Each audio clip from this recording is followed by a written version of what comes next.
Hello, greetings everybody. It is about 9:30. It is 9:30. So, as of late, I seem to have been of the attitude of preferring to double my hand, albeit quite deft, at some live chess. So, shall we try some right now? I feel like I would enjoy something a little quicker than a 15-10. So let's try our good old standard 5-5 blitz. I can't promise anything, but I'm going to play my best right now. I see this quite a lot. The knight, oh, yes, I've seen this. Still, same pawn progression as usual.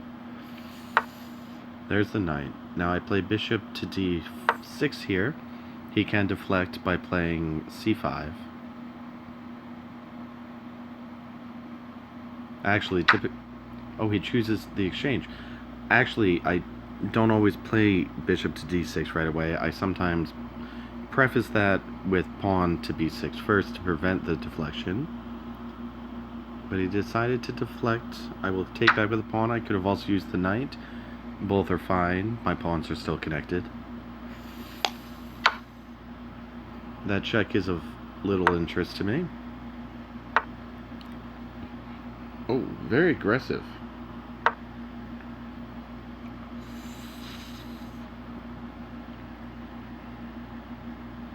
He's wasting some tempo here.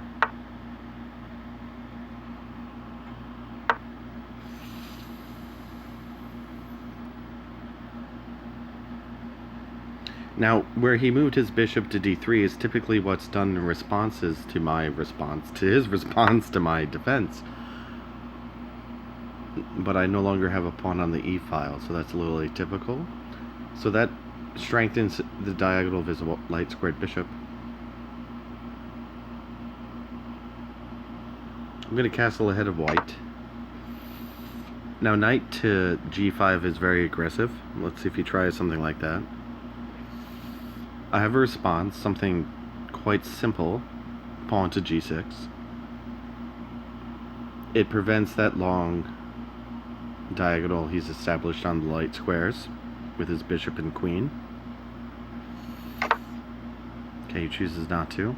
So now I have an option here. I can play h6 to prevent knight to g5, but I think leading him into that could be helpful.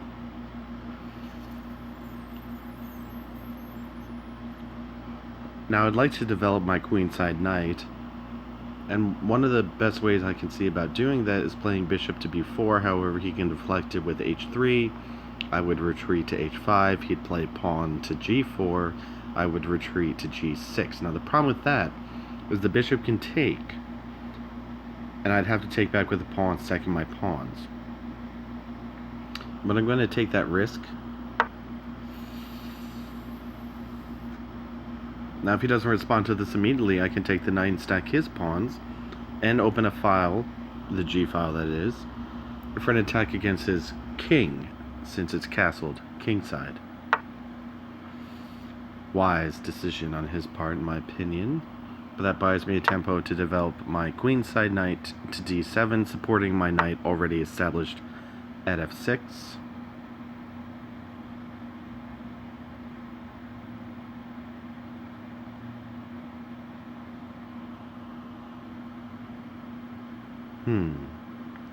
I wonder if he's trying to get me to advance my kingside pawns. I'm going to take the risk.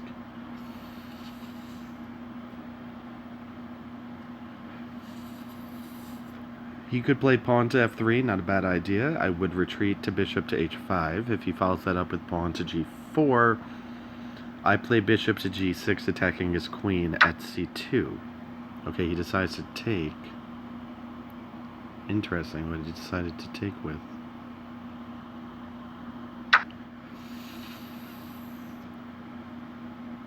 So what's nice about this, he should come back to f3 with his knight, because if he doesn't, I have a checking move.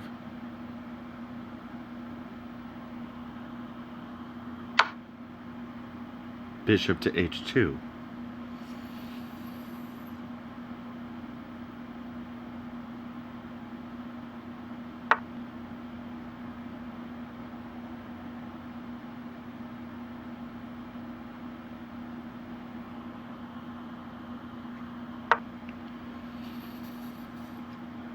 Now the pawn deflection would be a good idea again, but yeah, that would be a pretty good idea. That queen move might not have been the best.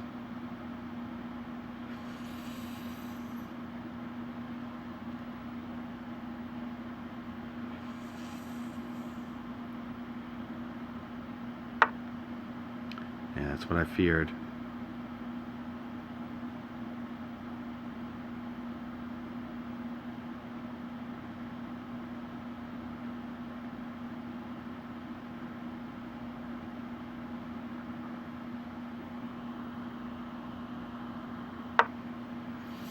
Now, if he takes knight, I can defend the bishop. If he takes the bishop, I can take the knight with my knight, and it's defended by my queen, so that would still be an equal exchange as far as everything is regarded thus far in this game.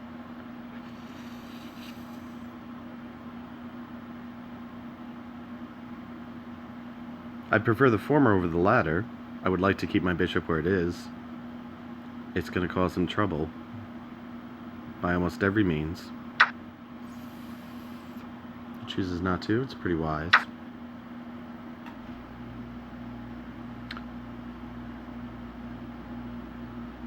Now if he pushes his pawn to e4, I can take his pawn at d4, attacking his queen.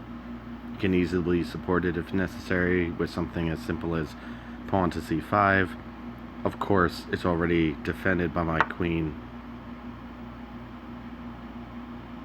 at f6.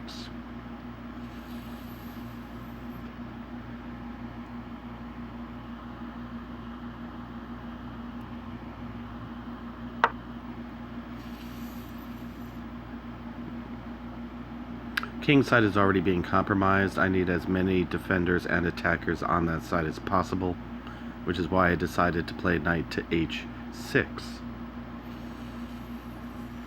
Now we're looking at vulnerabilities. One vulnerability is his pawn at f3. Granted, it's defended by his rook, but it is attacked by my queen. If I can get a minor piece, even less worth less points of material than a rook, such as a knight, that would be 3 points for my knight versus 5 points for his rook, would be ideal. Sadly, I have no pawns on the e-file to play pawn to e5, because as we can see, he has a pawn at d4.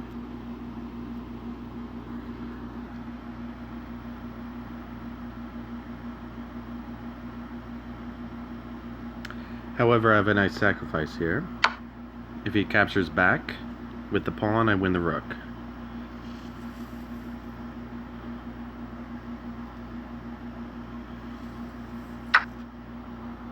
Okay, good. Let's see if we can make something with this. Now, bishop to d2 would be pretty logical.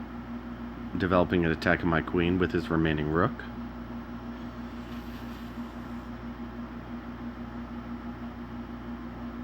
But I'm already up 4 points, so I don't mind retreating my queen if necessary. Now, I should be wise to realize how I should develop my remaining knight. I do not want to block my queen's ability to escape to the square at f6. Okay, he's intending to develop his bishop to b2 by fianchettoing it. Buys me just one tempo that I can give check if he decides to fianchetto by playing knight takes g4 check. And I do believe that could result in a bit of a checkmate situation if I play this right.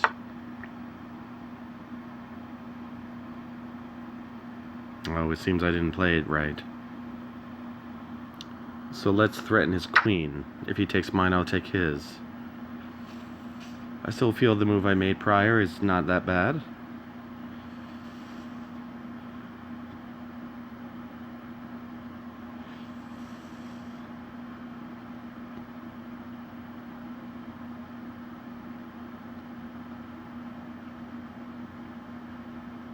Comfortable with my time here. I have twice as much as my opponents.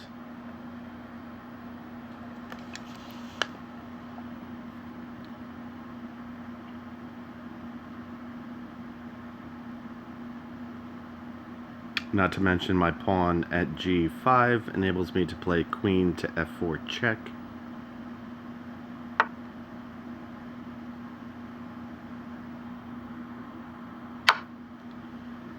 Bold move with his queen, but I can now win it. Outright. No, he has one square. King F3. H3. King H3. But I have an idea about that. Check. Mate. I would say that's a pretty good idea.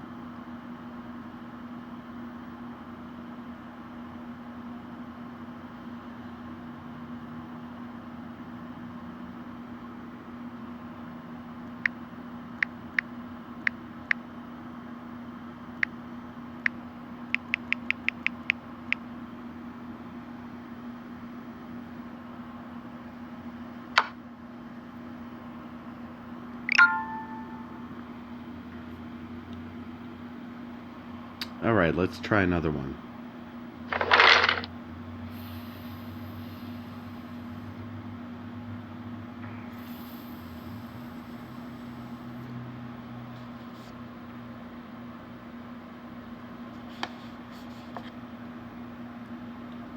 Oh, I may have to try another one. After this, looks like my opponent doesn't want to play. Looks like my opponent doesn't want to play, excuse me.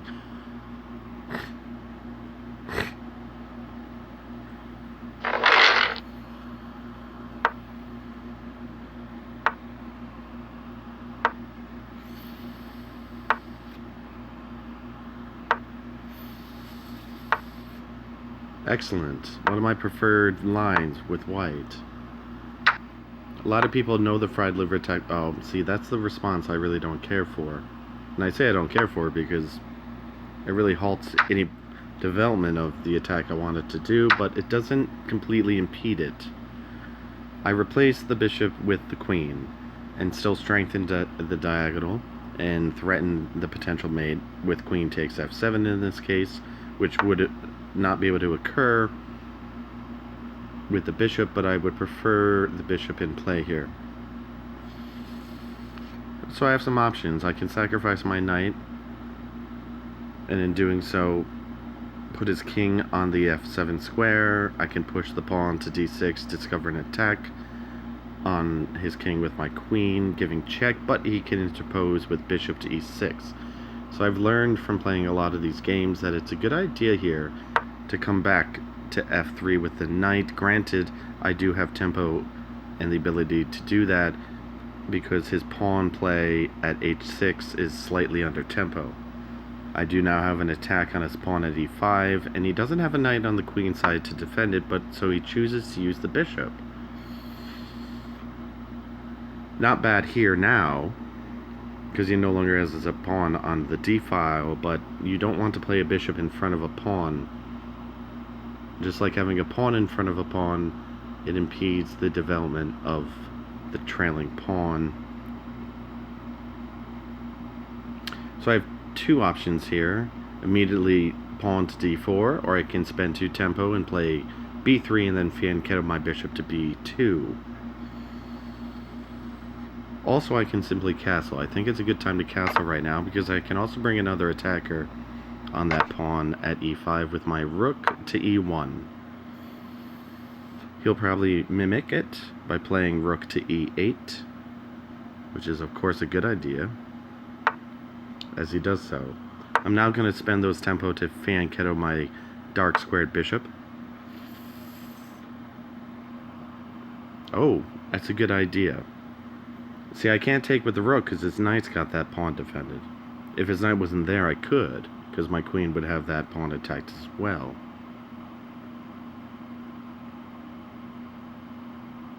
Let's see. You see this a lot in chess theory. Develop knights to the 3rd rank with white, or the 6th with black, can come to the center on an off angle, if you will, to the 4th or 5th rank respectively. Right now this doesn't do anything as far as attacking, but it could be helpful later. For one thing, it prevents bishop to f5. Of course, bishop to g4 is often played more often. Can't be more often than that. Interesting. If he intends to play something like pawn to b5, see, normally the queen isn't at the c4 square with white, it's normally a bishop. So you would play pawn to a4. After the exchange of pawns, you could win the rook in exchange for the bishop, but I'm not going to exchange a rook for a queen. So I'm obliged to take a more aggressive line, or I also have an option. Yeah, see, I can play this. Knight to c3. I feel the confrontation in the center is perhaps more important. This guy knows what he's doing. Alright, well played.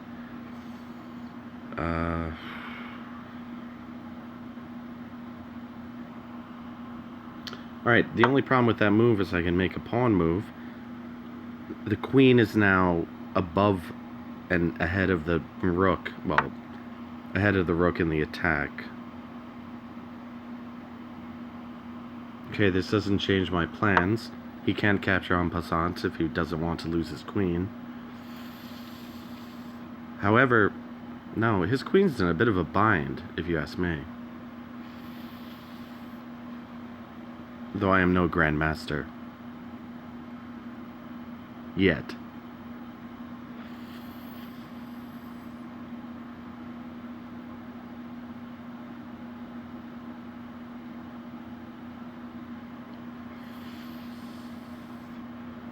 It appears this guy's from Mexico.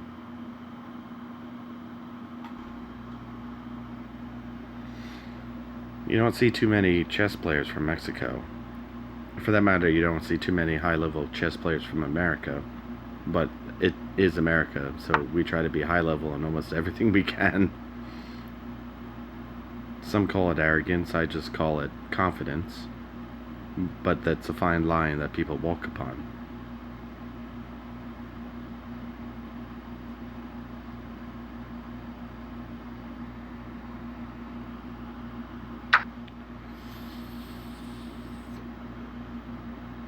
So I unstacked my pawns and re-established a very strong pawn structure. I have all 8, and they are all connected and advanced. My 2-point advantage involves some of his pawns, if you've noticed. He is down to 6 pawns. He's lost 2 on the center files. That can be a critical advantage, especially considering the fact that I can play pawn to e5 next and fork his bishop and knight. Very smart. So I'm obliged to move my queen, but I dare say I would like to move it to e2, though that could be helpful. I think even though that could strengthen the file, queen to d3 is perhaps ideal in this situation. I want the battle in the center file, that is the e file, to be led with my rook, not my queen, considering his queen leads that attack. So you use that. A queen is 9 points of material value, a rook is only 5. So rooks would love to take queens, as would any piece, aside from the queen. You always want to have an advantage on your opponent, whether it's tempo or material value. So this is interesting. I can play e5 now, but I'm going to choose to play knight to f5 because it forks his queen and his bishop, and it was a liability. So he'll move his queen most likely, I'll take the bishop, and he'll most likely be obliged to take back with the queen. So now the strength of e4 is fine, because the queen has been... Oh, he didn't take back with the queen. Okay, good move on his part. But I'm going to go ahead and still play the same move. The point I wanted to make is the pawn at d5 has now been defended by the queen by developing the knight to expose that defense. So I will win on that exchange because my knight also has that piece defended, but he does expose a defense with his queen. How exciting.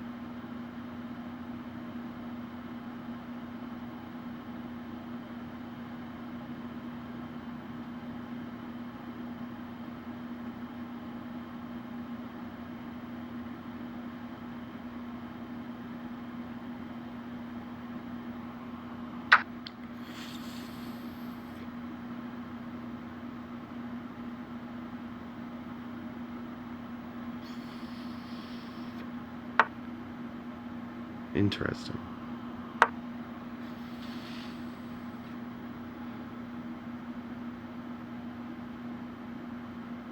I couldn't have taken the knight. I would have lost my rook. Bishop would be ideal and preferred, but the queen is an interesting aggressive stance. See, the queen threatens checkmate at g2. It's no longer a threat. However, now I've lost a defender on my c2 pawn, and pushing it to c4 isn't entirely viable, so I need to bring my rook into the action in defending that file.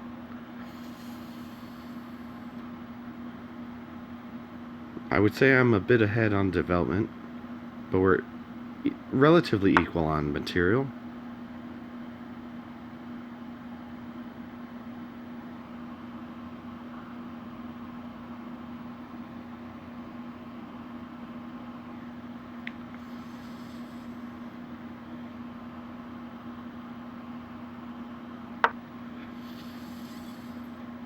Note I have two defenders on the pawn at e5, so I can maneuver the rook and leave the bishop defending since the attacker is a higher valued piece in material. The rook, 5 points for my bishop 3. And now I can freely attack that bishop. However, there's a skewer, but it is defended by my pawn at g2, so bishop to f3 is not advised.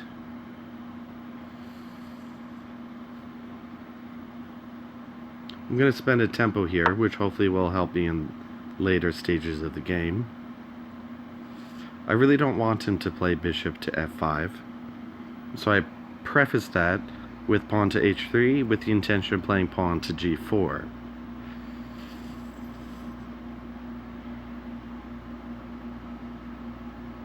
And again, it prevents that skewer we mentioned prior.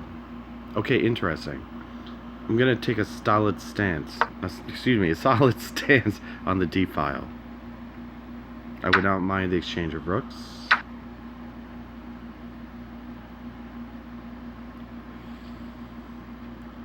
Any development he makes aside from a... Okay.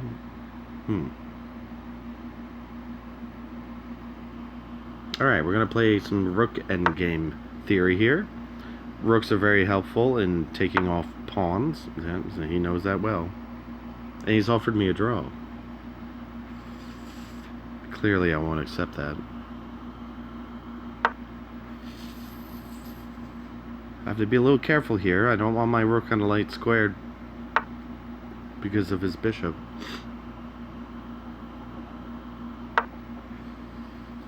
Alright, probably less chit-chat from now on. I'm running out of time. He does have an opportunity to create an isolated pawn, but I'm not overtly concerned about that, considering I already have one.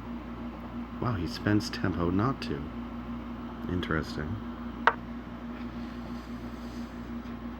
He's really weakening the ability of his light-squared bishop.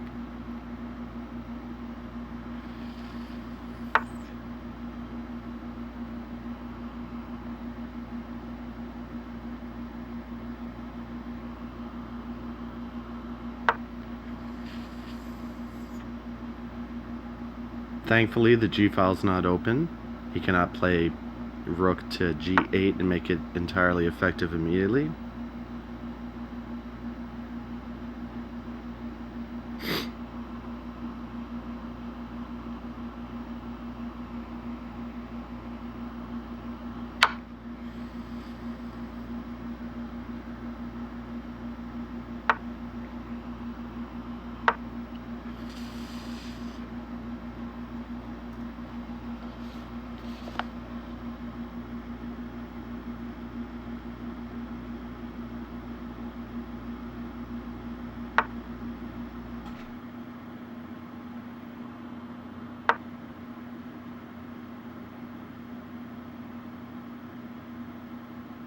Oh, that might have been a bit of a mistake. Let's see.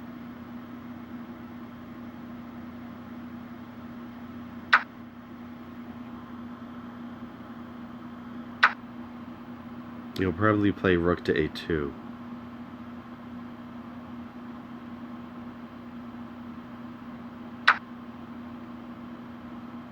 He's surprising me at almost every turn.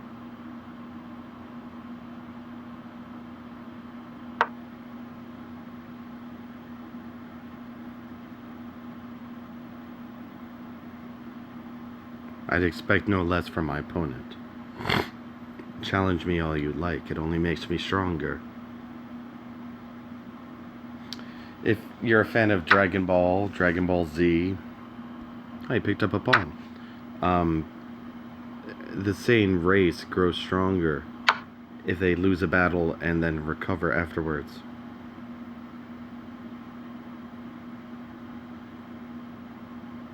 After the check, I plan on defending my pawn and the square at a1, preventing a check with his rook, and defending the pawn at c5. Also, as you can see, I did open up an attack on his pawn at f7, which he summarily defended. Now I'm going to try to take out that isolated pawn. He can give check now, but I'm not overtly concerned about that.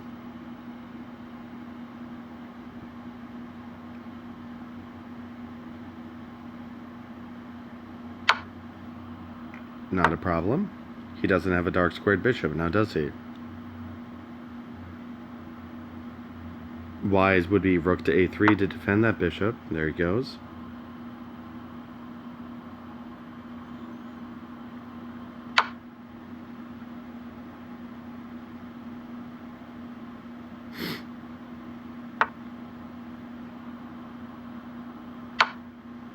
I was just testing him, see what he was going to do. Smart move on his part.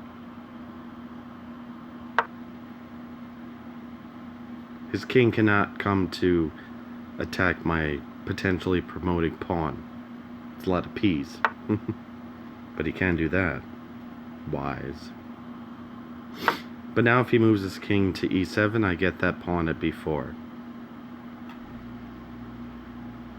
He'd be wise to play king to e8 anyway.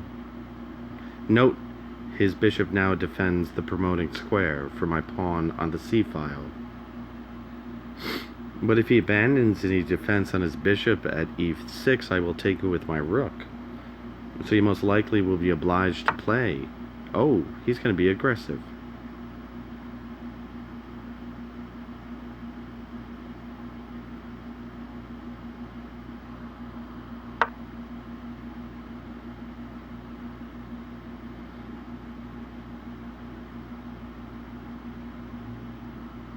Now if he moves king to e7, it's quite a foolhardy move. I didn't think he was going to do it.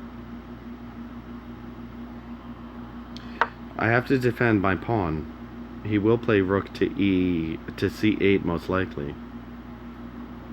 I can play rook to c3, but then I'm concerned about that pawn on the b file. Maybe this was the wrong move. Again, I am no grandmaster. Yet.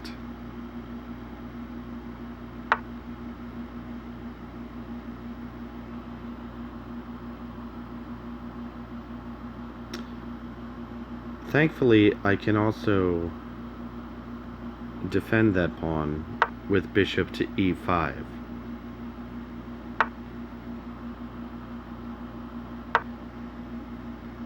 He plays this right. He plays bishop to a2.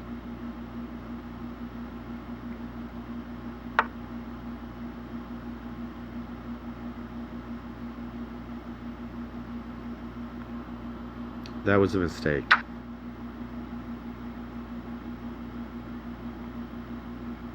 If I was going to lose that, if I was going to take his pawn, he would have wanted to have taken mine, but he failed to do so.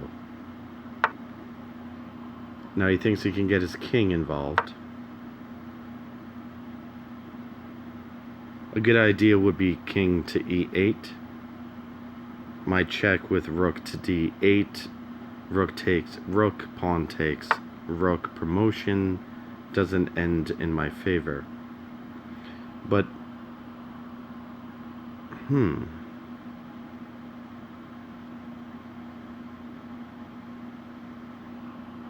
I can come here.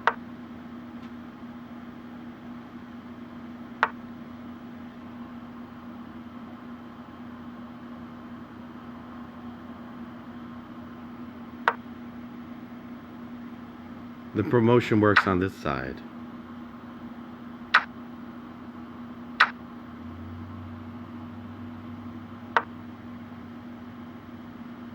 I like this guy. He won't let me go down without a fight.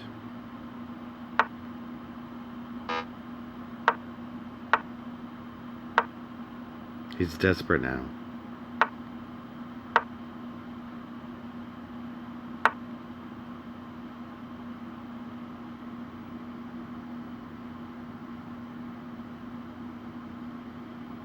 Stay on the dark squares, rook.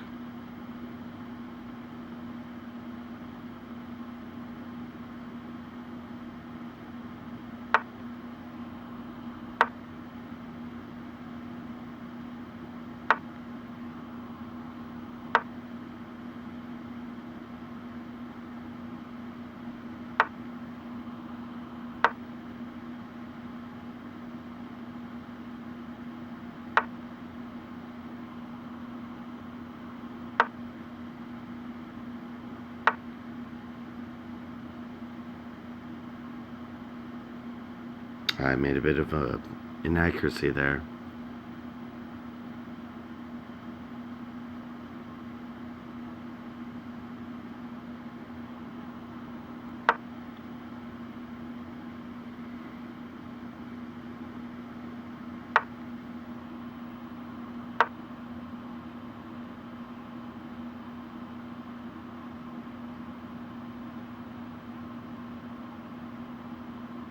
Unfortunately, I may lose my promoting pawns.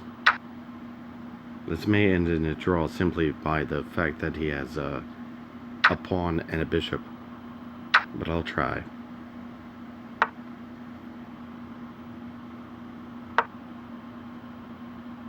I should have played king to g5.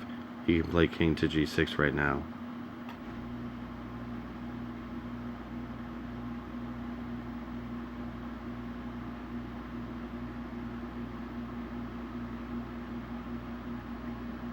I believe he thinks he's going to lose.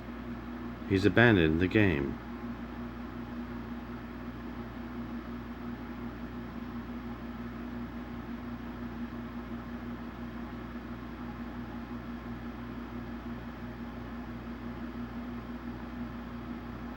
Well, I win by the grace of time.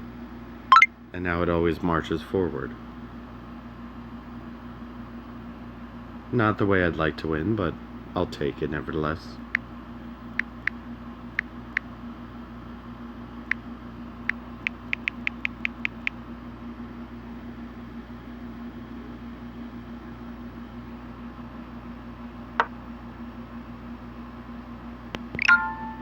Catch y'all later.